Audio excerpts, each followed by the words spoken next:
Pizza-Palooza is a must-stop each visit. You'll find dogs and fat cats, and oh my, what it's. Maybe the pet that you seek is a rabbit. They don't keep them in cages, so you'll just have to grab it. While on Silly Street, if you yearn for a hat, you can find what you want at McDougal and Pratt. They have 10,000 hats and 5,000 caps, toboggans and tiaras and helmets and wraps. There are hats for a cowboy and crowns for a king, and halos for angels to wear when they sing. When was the last time you dressed like a pig or walked around town in green pants and a wig? Sometimes a costume can sure make you smile, to pretend to be something you're not for a while. You could dress up like a pirate or a parrot, or better yet, as a thing people stare at. If yours sounds like fun, then I know a great store. It's on Silly Street. Look for costumes and more. Hi, and welcome to Storytime with Jocelyn.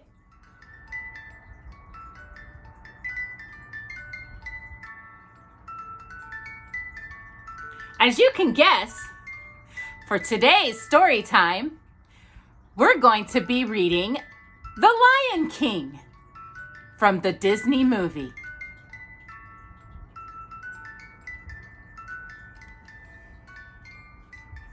To be king. That is Jocelyn's Lion King music box.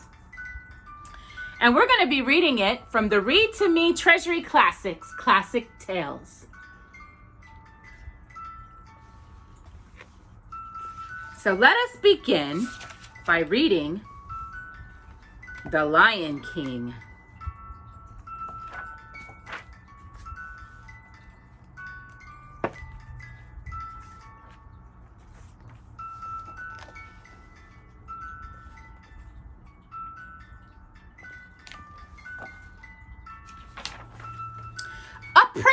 Is born. The hot African sun rose on an amazing night. Giraffes and zebras and elephants and animals of all kinds were gathered at Pride Rock. This was an important day, Jocelyn. King Mufasa and Queen Sarabi watched as Rafiki, the wise baboon, presented their newborn son to the kingdom. The animals cheered and bowed before Prince Simba.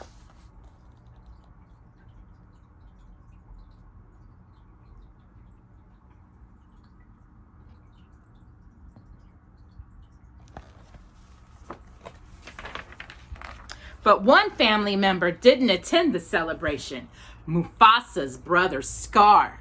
Scar was angry that he was no longer next in line to be king. Mufasa and his assistant Zazu went to ask Scar why he had missed the presentation of Simba. "Oh, it must have slipped my mind," Scar sneered, and he walked away.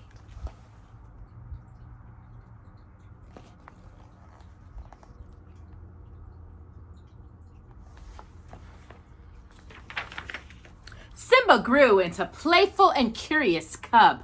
Early one morning, Mufasa brought Simba to the top of Pride Rock. "Everything that the light touches is our kingdom," he told his son. "Wow!" cried Simba. "But what about that shadowy place?" "You must never go across the border, Simba," said Mufasa sternly.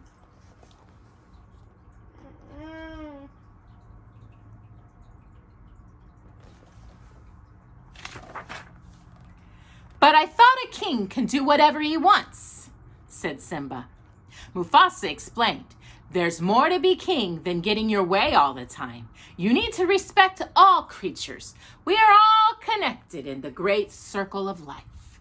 Simba tried to listen, but he was busy chasing grasshoppers and practicing his pounce.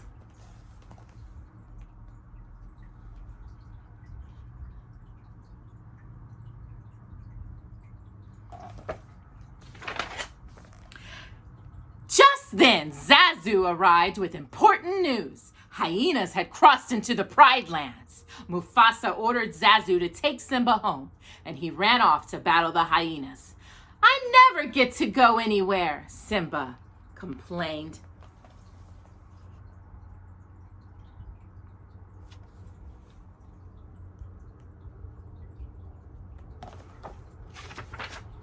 Back at home, Simba went to see his uncle Scar.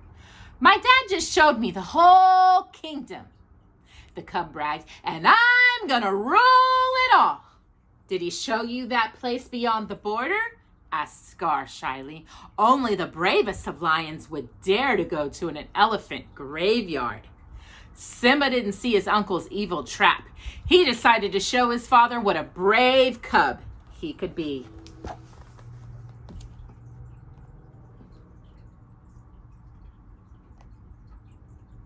Simba set out to find his best friend Nala. She was lying with their mothers on a rock nearby. Mom, can Nala and I go to this great place near the water hole? Fibbed Simba. As long as Zazu goes with you, answered Sarabi. We've got to ditch Zazu, Simba whispered to Nala. We're really going to an elephant graveyard.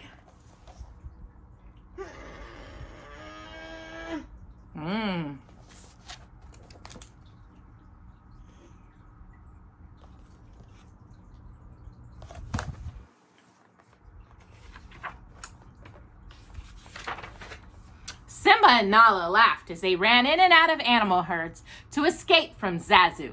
We lost him! Cried Nala.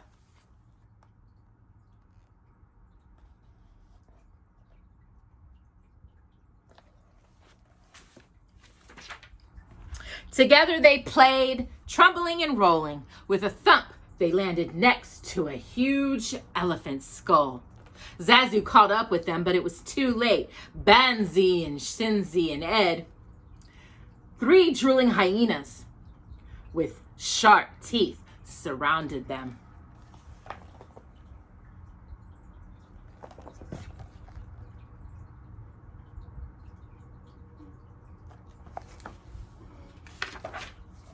The hyenas grabbed Zazu first. Then one tried to catch Nala, but Simba swiped his claws across the hyena's cheek. Why don't you pick on somebody your own size? He shouted.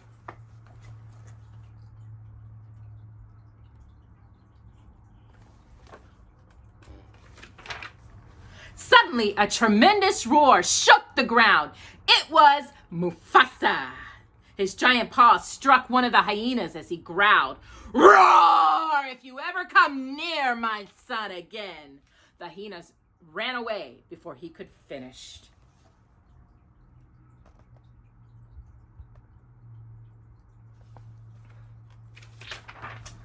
Mufasa scowled his son on the way home.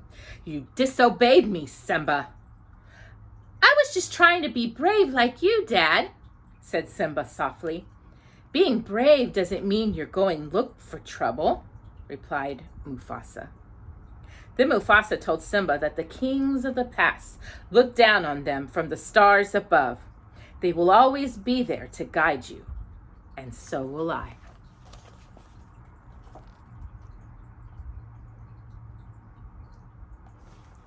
Right, Jocelyn? Scar's trap. Scar was angry when the hyenas told him that Simba had escaped, but he quickly came up with a new plan to get rid of Simba and his father. I will be king, he cried. The next day, Scar found Simba. Your father has a surprise for you, he said. Scar led Simba down a steep gorge and told him to wait there.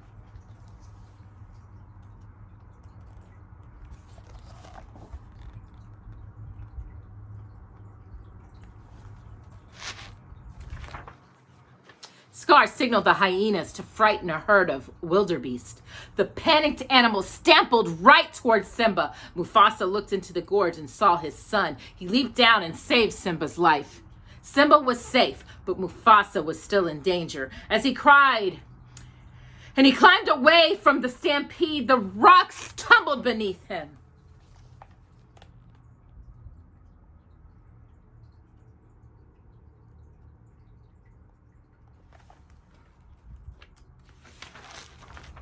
Struggling up the cliff, Mufasa saw Scar. "Brother, help me," he cried. Scar dug his sharp claws into Mufasa's paws and whispered, "Long live the king." Then he let his brother go. Mufasa disappeared beneath the herd below.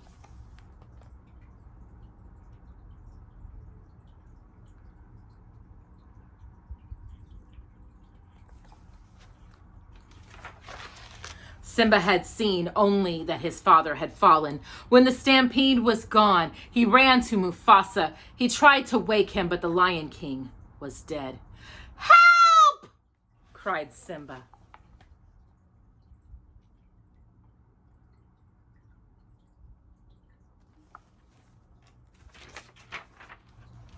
Scar came to Simba's side. "If it weren't for you," he said, "your father would still be alive. Run away and never return." Heartbroken, poor Simba ran away as fast as he could. Scar sent the hyenas out to kill Simba, but the cub escaped them once more.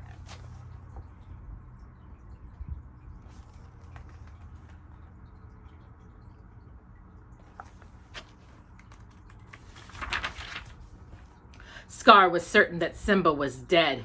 He went back to Pride Rock and told everyone the news. "He is, with a heavy heart," he lied, "that I become your new king." Everyone in the Pride Lands mourned for their beloved king and Simba.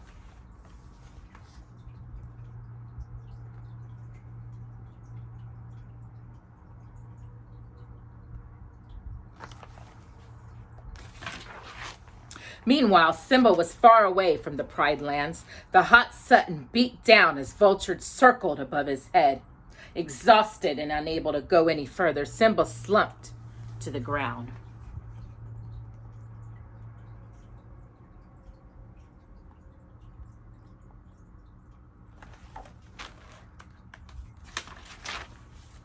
After a long while, Simba awoke. Everything around him looked different. There were trees and grass and flowers instead of desert.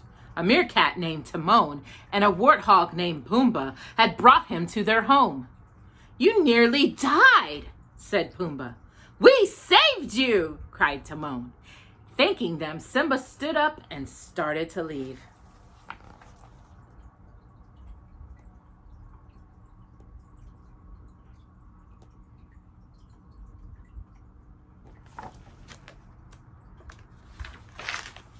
Pumbaa asked Simba where he was from, but Simba didn't want to answer. "I did something terrible, but I don't want to talk about it." "You got to put your troubles behind you, kid," said Timon. "No past, no future, no worries. Hakauna Matata." Simba decided to stay with his new friends.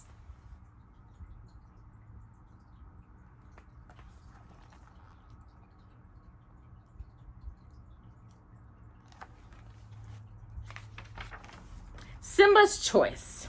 Years passed and Simba grew into a young lion. One night, while looking up at the stars, Simba remembered his father's words. "Someone once told me that the great kings of the past are up there watching over us," he said to his friends.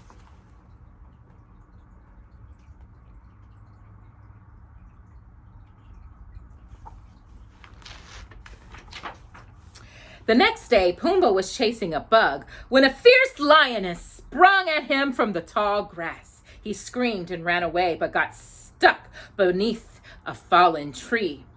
"She's gonna eat me!" he squealed. Simba heard his friends' cries and rushed for help.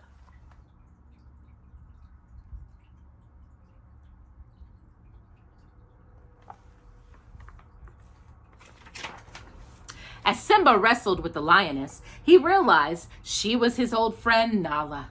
"You're alive?" she said happily. "That means you're the king."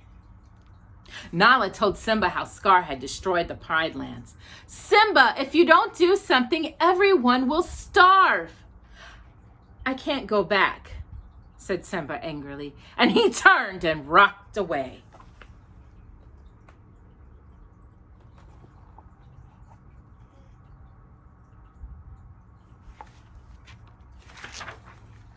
Simba thought about what Nala had said.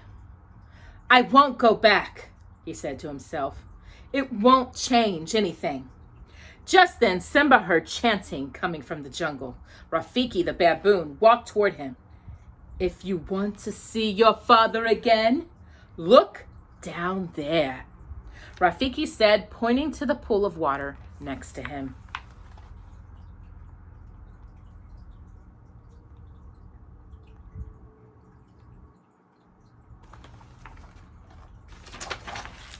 Simba saw the face of his father staring back at him. "You see," said Rafiki, "he lives in you."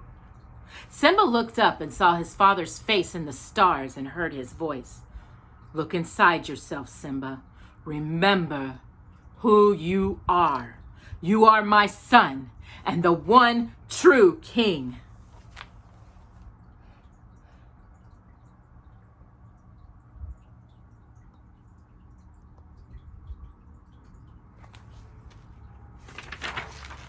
The next morning, Rafiki found Nala, Timon, and Pumbaa. He told them that Simba had returned to the Pride Lands. "He's gone back to challenge his uncle," cheered Nala.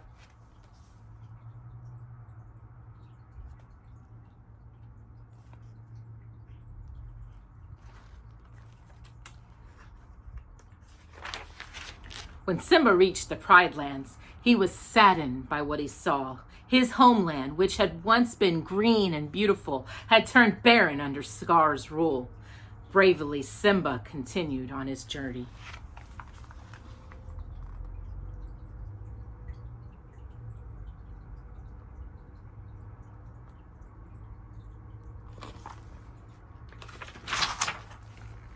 Simba arrived at Pride Rock and let out a roar that shook the earth. "Roar!" Scar was surprised and frightened. He thought the hyenas had killed Simba long ago, Jocelyn. "This is my kingdom," shouted Simba. "Step down, Scar." Scar ordered his hyenas to attack. They surrounded Simba and drove him to the edge of the cliff.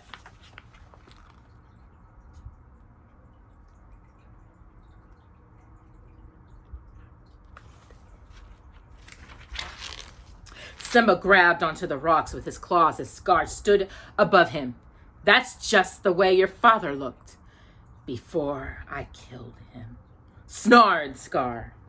Simba realized that it had been Scar who killed his father. With new strength, he lunged onto the rock and attacked. At that moment, Nala, Timon, and Pumbaa arrived and a battle broke out on Pride Rock.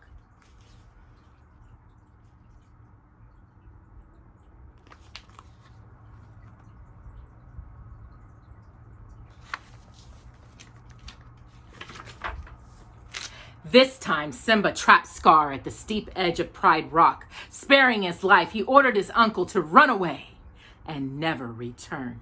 Scar pretended to leave, but then turned and lunged at Simba. Simba swiped his great paw, and Scar fell to his death in the gorge below.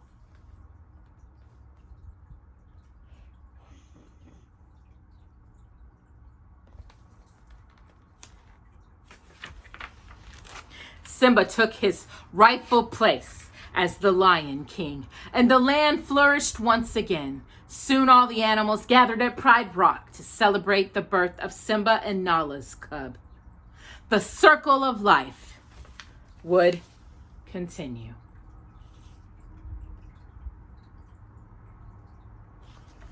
I hope y'all enjoyed listening to The Lion King. And have a blessed weekend, and we will see you next week to celebrate Father's Day. God bless, and to another story time with Jocelyn.